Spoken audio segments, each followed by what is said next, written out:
19 de abril del 2024. Amigos televidentes, buenas noches. Bienvenidos a la emisión estelar de Noticias 7. Tenemos amplia información para todos ustedes. Fer, ¿cómo estás? Buenas noches. ¿Qué tal, Meche? ¿Cómo andas? Un fuerte abrazo para todos. Qué gusto acompañarlos en esta noche acá en el noticiero estelar. Hay mucha información que compartir, así que acá arrancamos con nuestra oferta informativa.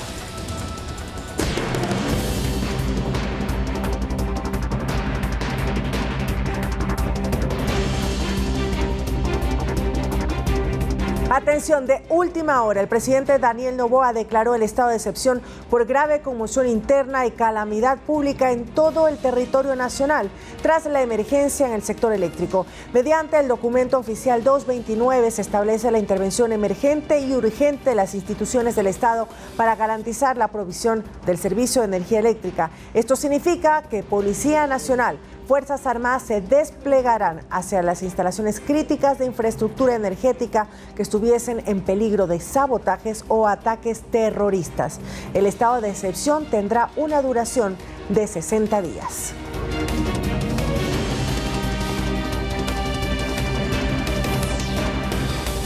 Y el gobierno denunció a 22 personas de participar en los presuntos intentos de sabotaje al sector energético del Ecuador. En el siguiente reportaje haremos un repaso por los casos de corrupción más sonados.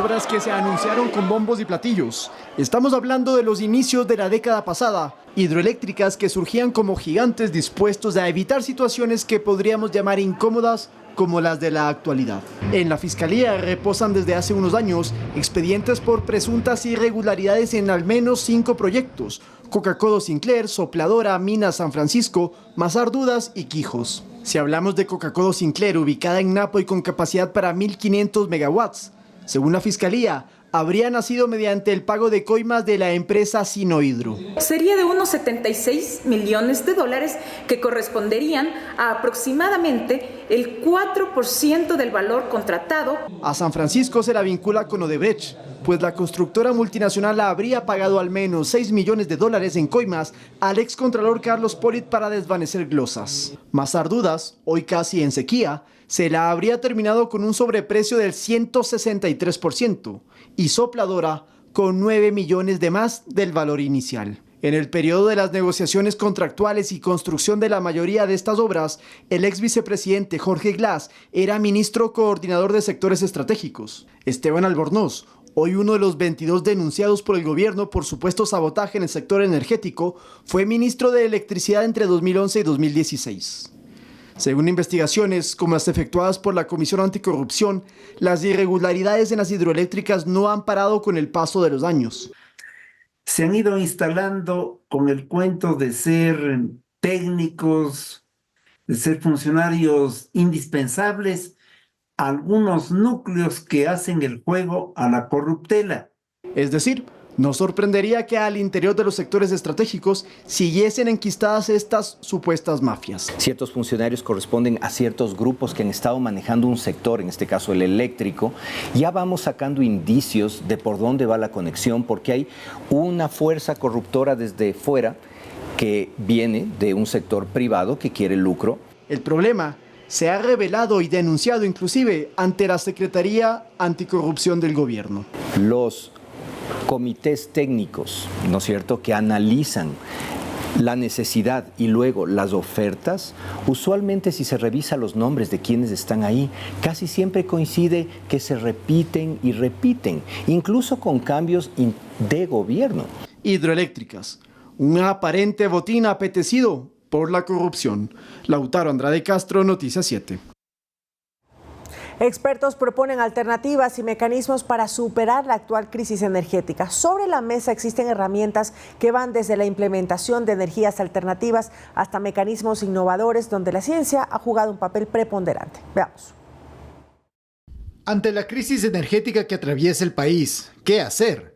Expertos en esta materia proponen varias aristas, entre ellas, motivar la generación propia en el sector privado, fomentar la eficiencia energética, es decir, el ahorro en los hogares, y buscar la ejecución de nuevas alternativas de producción de energía. Por ejemplo, la eólica, que en palabras más, palabras menos, es la generación de energía por la acción del viento. Otra, la geotérmica. ¿Qué implica eso?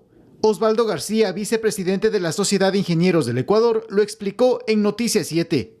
Busca focos donde se acumula el calor bajo superficie y que básicamente ese calor puede mover líquidos. En cierto caso ya hay vapor.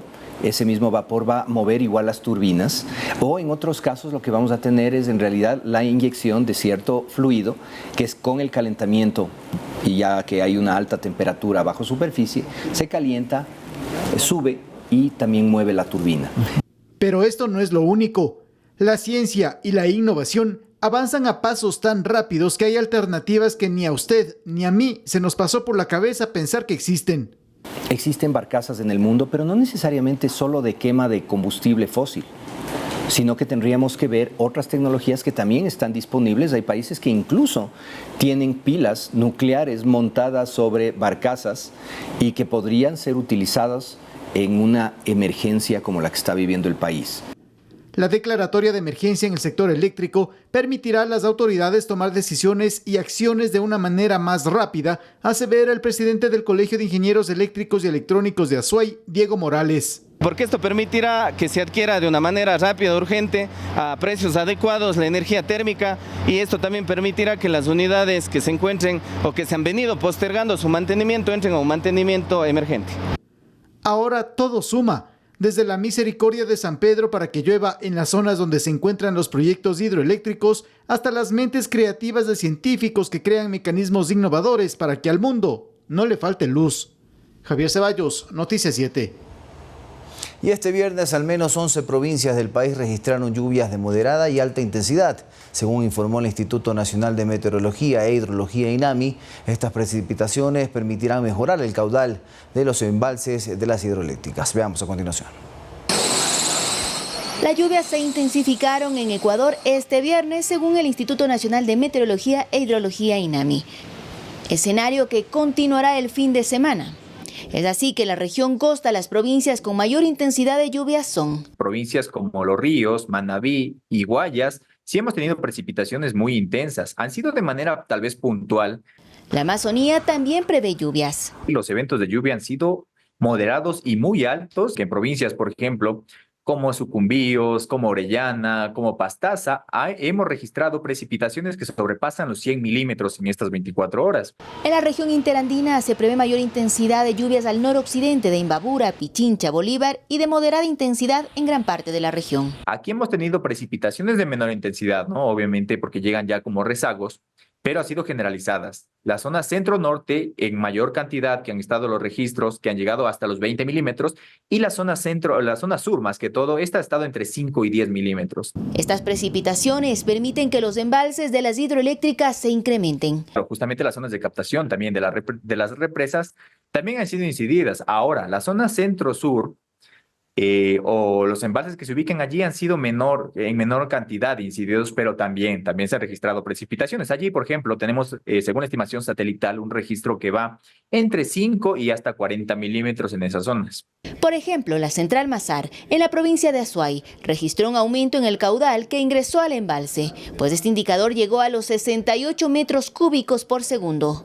Horas antes estuvo en 31 metros cúbicos. Sin embargo, desde el INAMI se advierte que las lluvias podrían ocasionar acumulación de agua en casas, negocios, deslizamiento de tierra y bancos de niebla. Olga Velasco, Noticias 7. En cambio, en Bogotá, la capital colombiana sufre una crisis hídrica debido a una sequía provocada por el fenómeno del Niño. En ese sentido, el presidente Gustavo Petro declaró este viernes un feriado energético. Un día cívico para que la gente no utilice la energía eléctrica al máximo posible, podamos guardar una energía que necesitamos en los próximos días. Así fue como el presidente de Colombia, Gustavo Petro, declaró este viernes un feriado energético. Esta medida, según el mandatario, forma parte de las estrategias para hacer frente a la crisis de sequía que afecta principalmente a los proyectos hidroeléctricos de su país debido al fenómeno de El Niño, lo que también llevó al gobierno a la suspensión de exportación de energía eléctrica a países como Ecuador. Porque tenemos toda la térmica en su máximo potencial de generación. La escasez de lluvia y altas temperaturas han llevado a los embalses a una situación crítica y obligó a las autoridades de Bogotá a imponer desde el 11 de abril medidas de racionamiento de agua por sectores, con una duración de hasta 24 horas. Si no logramos reducir el consumo, pues no solamente tendremos que mantener la medida, sino que eventualmente nos tocaría hacerla más restrictiva. En este día cívico, 370.000 funcionarios no trabajaron. El gobierno de Petro buscará que el feriado energético se repita el tercer viernes de cada abril, empezando desde este año. Esta medida causó varias reacciones, principalmente en el sector comercial. Para el presidente de la Federación Nacional de Comerciantes Colombianos, esta decisión fue una improvisación. No hay razones técnicas demostrables detrás de la conveniencia de declarar un día cívico para ahorrar agua o energía. Una situación similar se vive en Ecuador, donde se aplican apagones de hasta 8 horas en diferentes ciudades. Por esta razón, el gobierno decidió suspender las jornadas laborales del sector público y privado los últimos 2 días de esta semana. Emilia Reynoso, Noticias 7.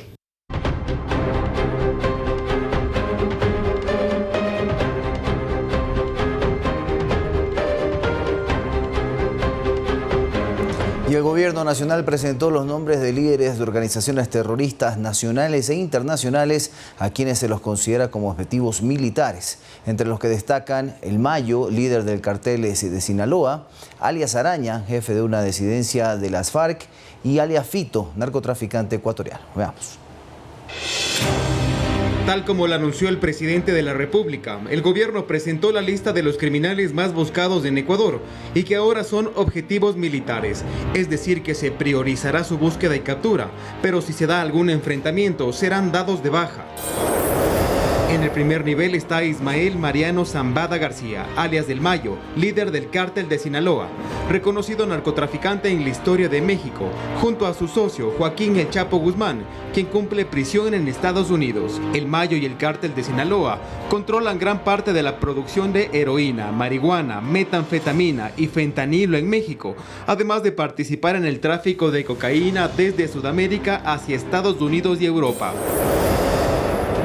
Otro objetivo de primer nivel es Giovanni Andrés Rojas, alias Araña, jefe máximo de la organización Comandos de Frontera, una de las principales y más fuertes disidencias de las FARC. Comandos de Frontera están involucrados en toda la cadena de narcotráfico, se encargan del traslado de cargamentos de cocaína y marihuana que pasan por los ríos Putumayo y San Miguel en su tránsito hacia puntos de salida en Ecuador y Brasil. Adolfo Macías, alias Fito, es un objetivo de tercer nivel, líder de los choneros y acusado de tráfico de drogas, asesinato y otros delitos. En 2011 fue condenado a 34 años de prisión, sin embargo en enero del 2024 logró fugarse de la regional de Guayas y hasta el momento se desconoce su paradero. También en el tercer nivel está Antonio Benjamín Camacho Pacheco, alias Ben 10, jefe de los Chone Killers, brazo armado de los choneros. Dentro de los criminales nacionales más buscados están 74 personas que pertenecen a varias organizaciones terroristas. Entre los más buscados está William Joffre Alcíbar Bautista, alias Negro o Comandante Willy, cabecilla de los Tiguerones, banda narcodelictiva y terrorista que opera en Guayas y Esmeraldas, dedicada al robo, extorsión y tráfico de drogas. Además, en febrero pasado se vinculó a alias Willy al proceso por el asalto a TC Televisión.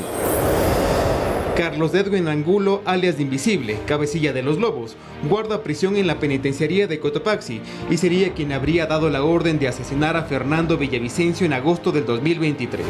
A pesar de estar detenido, el gobierno considera que aún continúa liderando actividades delictivas desde el interior de la cárcel. Otra figura de los Lobos es Fabricio Colón Pico, alias Capitán Pico. La fiscalía lo procesa por amenazar e intimidar a la fiscal general del estado Diana Salazar. En 2012, alias Capitán Pico fue señalado de pertenecer a la banda de los Endara, liderada por Mama Lucha en Quito.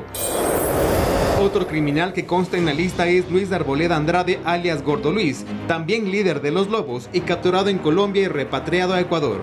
Mientras que como operador transnacional está Celso Ovidio Zambrano, alias de Loco Ovidio, acusado de varios delitos. Se fugó de la cárcel de Portoviejo en 2016 durante el terremoto del 16 de abril y actualmente pesa una recompensa de $20,000 para quien brinde información que ayude a su captura.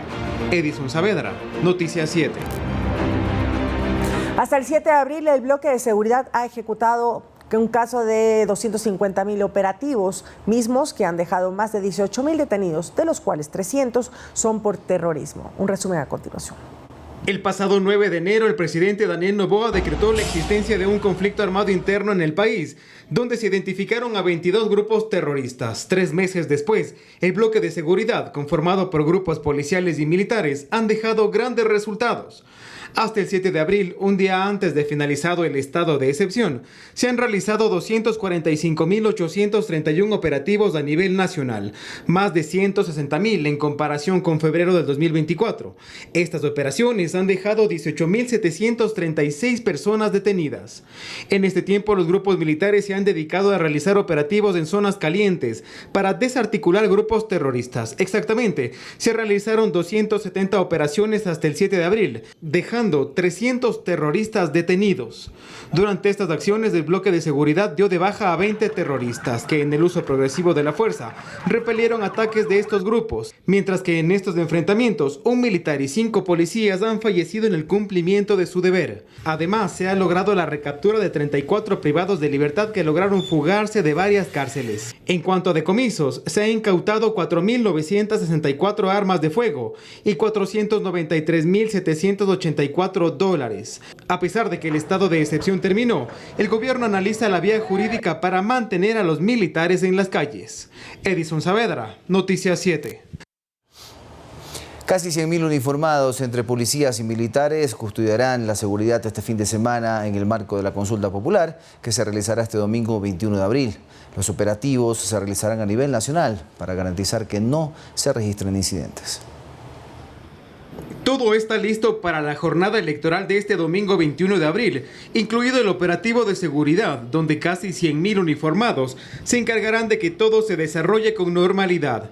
La Policía Nacional dispuso la movilización de 57.020 uniformados, tanto del eje preventivo como investigativo, quienes realizarán operativos durante el fin de semana en los alrededores de los recintos electorales y en las principales vías del país, incluyendo zonas donde ya se han registrado conflictos. Por ejemplo, solo en Quito, 4.800 policías resguardarán la seguridad este fin de semana, mientras que las Fuerzas Armadas destinarán alrededor de 40.000 militares que custodiarán la seguridad al interior de los recintos. Tanto Policía Nacional como Fuerzas Armadas forman parte de la mesa de seguridad que conforman 18 instituciones encargadas de que no se registren inconvenientes.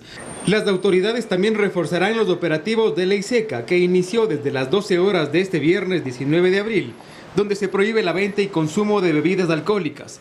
Todo esto vendrá acompañado de las 1.147 cámaras de seguridad del Sistema Integrado de Videovigilancia del ECU 911, que apoyarán con el monitoreo de los operativos.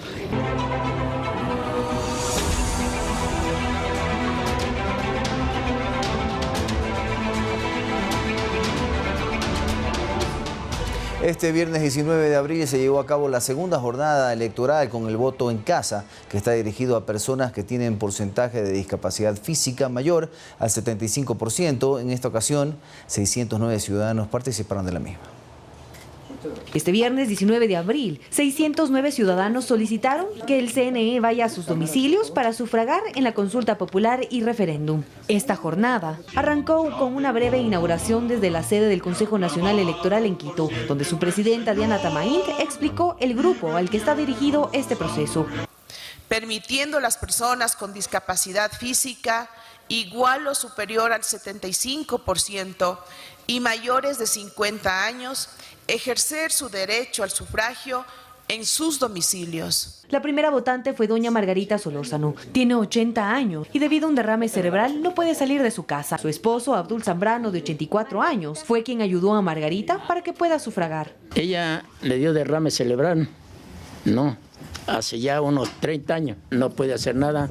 No, entonces yo tengo que ayudar a hacer estas cosas. ¿Por qué siguen ustedes tomando la decisión de votar pese a que su voto ya no es obligatorio? Así, yo digo, seguiré votando hasta que Dios me permita. No, si ya cuando el rato que ya no puedo sufragar, pero mientras esté bueno, esté Dios que me puedo mover, que puedo hablar, seguiré votando. Luego de la casa de Margarita nos movilizamos al domicilio de Elena Reynoso. Ella sufre de insuficiencia renal, por lo que movilizarse es algo complejo para ella. Todo muy bien, todo rápido para que también, sí, muy cómodo, muy bonito. ¿Y ha cumplido ya con este? He cumplido con mi país. Para los observadores internacionales, este es un proceso bastante novedoso. Pero se hace muy importante por la cuestión de la inclusión y también por la equidad en el proceso electoral. En Ecuador, en cada proceso electoral se tienen varias jornadas de sufragio. Se inició con el voto para personas privadas de la libertad el jueves 18 de abril. El voto en el exterior se llevará a cabo el sábado 20 y las votaciones generales este domingo 21 de abril. Manuela Bedón, Noticias 7. La jornada de votación de la consulta popular y referéndum de este domingo se realizará en el mismo horario que las elecciones de autoridades, es decir, de 7 de la mañana a 17 horas. El Consejo Nacional Electoral ofrece los primeros resultados oficiales a partir de las 19 horas 30 minutos.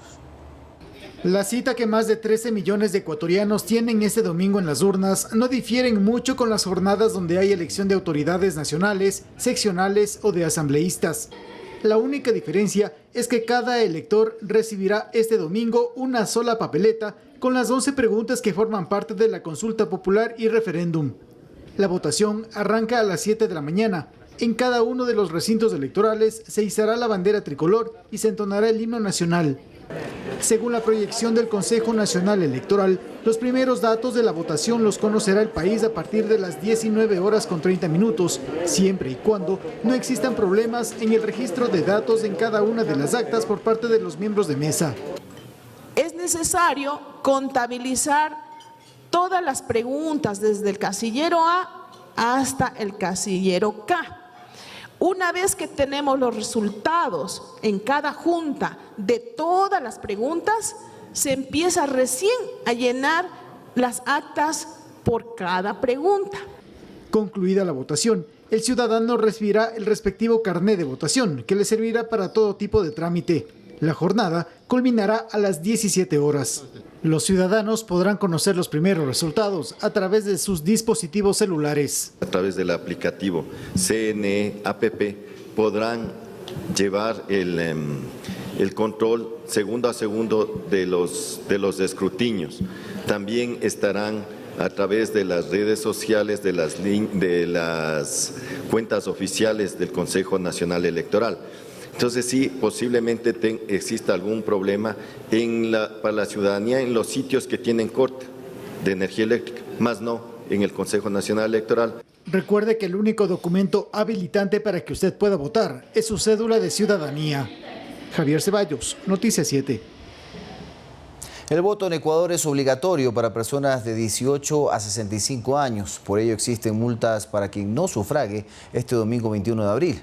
Las sanciones también se estipulan para los miembros de las juntas receptoras del voto que incumplan sus funciones. ¿Qué pasa si por A o B motivo no asiste a las juntas receptoras del voto este domingo 21 de abril para sufragar y responder a las 11 preguntas de la consulta popular? Recordemos que en nuestro país el voto, además de un derecho democrático, es obligatorio para personas de 18 a 65 años de edad y existen sanciones para quien no lo haga. La multa para quien no asista a votar será del 10% de un salario básico unificado, es decir, $46, y adicionalmente no recibirá el certificado de votación, documento indispensable para realizar cualquier tipo de trámite. Esta multa es acumulable, es decir, si un ciudadano no ha votado en anteriores procesos electorales, las sanciones se acumulan. Esto también se extiende a los miembros de las juntas receptoras del voto. Quien no asistió a las capacitaciones que podían ser virtuales, la multa es del 10% de un salario básico unificado, es decir, $46. Quien siendo miembro de la junta receptora del voto y no asista, la multa será del 15% de un salario básico, es decir, $69. Mientras que por abandonar una mesa electoral, la sanción será una multa que puede ir desde los 11 a los 22 salarios básicos unificados, es decir, de $4.600 a $9.200. Edison Saavedra, Noticias 7. Desde el retorno a la democracia, los ecuatorianos han sido convocados 14 veces a las urnas para pronunciarse en consultas populares sobre diferentes temáticas como reformas constitucionales, aprobación de constitución, descentralización y cambios en la normativa judicial y política. Durante el itinerazgo de Fabián Alarcón en 1997, el plebiscito tuvo 14 preguntas. Se concibe una convocatoria a consulta popular como un ejercicio de democracia directa por parte de los ciudadanos. Desde 1978, los ecuatorianos se han pronunciado por este mecanismo en 14 ocasiones. Desde ese año hasta la presente fecha, los temas preponderantes se han centrado en reformas constitucionales, aprobación de constitución, privatización, cambios en la seguridad social, en el sistema de justicia y electoral, sobre reelección indefinida, reducción del número de asambleístas, prohibición de casinos y corridas de toros y seguridad. Solamente en el periodo de gobierno del expresidente Rafael Correa se ejecutaron 4 consultas populares en los años 2007, 2008, 2011 y 2017. La penúltima fue en el 2023, convocada por Guillermo Lasso, y versó sobre extradición, retiro de atribuciones del Consejo de Participación Ciudadana, cambio en la designación de autoridades de control y dejar el crudo bajo tierra en el Parque Nacional Yasuní. Y la última por iniciativa del jefe de Estado, Daniel Noboa. El gobierno tuvo la responsabilidad de proponer esta consulta popular en un buen momento para el gobierno. En lo que se refiere al número de preguntas en cada convocatoria, en el interinazgo de Fabián Alarcón en 1997, la consulta tuvo 14 preguntas. Le siguen las convocadas por Sixto Durán Ballén en 1995 y Daniel Noboa en el 2024 con 11 preguntas y Rafael Correa en el 2011 con 10 interrogantes. Javier Ceballos, Noticias 7. ¿Sabía usted que la consulta popular no es lo mismo que referéndum? Y si bien es cierto, los ecuatorianos responderemos ambas este 21 de abril, a continuación les explicamos sus diferencias y cuándo serán aplicadas. Vamos a ir a las urnas y ya conocemos que contestaremos 5 preguntas de referéndum y 6 de consulta popular. Pero, ¿qué significa esto? Primero, entendamos el referendo y eso lo explica el catedrático Esteban Ron. Esta deviene en una enmienda constitucional y también reformas legales subyacentes de esta. Es decir, plantea modificaciones en la Constitución, las cuales, para quedar en firme, deben ir a la Asamblea, a una comisión legislativa en específica. De enmiendas constitucionales que tiene que tramitarlas en un tiempo determinado. En este caso, estamos hablando de 90 días. Mientras que las de consulta popular son una forma de preguntar a la ciudadanía sobre diversos asuntos, en este caso interés público, en los cuales no hay una especificación de cambios estructurales dentro del Estado. Generalmente se dice que la consulta popular cambia leyes, pero no es del todo necesario, como la pregunta A sobre la presencia de militares en las cárceles. La consulta popular te puede generar efectos inmediatos, ¿sí? Es decir, de aplicación inmediata por parte de, en este caso, la administración pública. Por eso, infórmese bien respecto a la decisión que tome el domingo sobre cada una de las 11 preguntas. Lautaro Andrade Castro, Noticias 7. La Agencia Metropolitana de Tránsito dio a conocer los cierres viales que se efectuarán en la capital durante el fin de semana a propósito de las elecciones de consulta popular y referéndum. Para las votaciones de referéndum y consulta popular este domingo 21 de abril, la Agencia Metropolitana de Tránsito AMT ha dispuesto un plan de movilidad con 1.400 funcionarios municipales que realizarán controles de tránsito en toda la ciudad. En Quito hay 353 recintos electorales, 68 son catalogados como de alta afluencia de votantes, 137 de mediana afluencia de votantes y 168 de baja afluencia. Para la jornada electoral, lugares como el Consejo Nacional Electoral, la Delegación Provincial de Pichincha y el Centro de Procesamiento de Datos contará con un dispositivo especial de cierres. Por ejemplo, para el CNE se presentarán 2 cierres. El primero se implementará el sábado 20 desde las 8 de la mañana en la avenida 6 de diciembre, sobre el carril derecho sentido sur-norte desde la calle Bozano hasta la Voz Mediano. Asimismo, se realizará un cierre sobre la calle Voz Mediano entre la avenida 6 de diciembre hasta la calle Roca. Por otro lado, el domingo 21, desde las 0 horas, se realizará un cierre momentáneo en la avenida 6 de diciembre en sentido sur-norte desde la avenida Interoceánica hasta la calle Voz Mediano. En la Delegación Provincial de Pichincha, la restricción será durante todo el domingo 21, esto sobre la avenida Iñaquito entre Corea e Ignacio San María. En el Centro de Procesamiento Electoral, los cierres iniciarán el domingo desde las 12 del día. El perímetro de restricción será en el carril lateral sentido sur-norte de la avenida Galo Plaza Lazo, desde la Nazacota Puento hasta la calle de los Eucaliptos. En el Centro de Mando Nacional, que se ubicará en el Hotel Hilton Colón, los cierres viales iniciarán desde el sábado 20 de abril a las 12 del día, sobre la calle Juan León Mera, desde la avenida Patria hasta la calle 18 de septiembre. Este cierre se prevé que dure hasta las 8 de la mañana, del lunes 22 de abril. Por otra parte, la institución recomienda a la ciudadanía utilizar medios de transporte alternativos. Manuela Bedón, Noticias 7.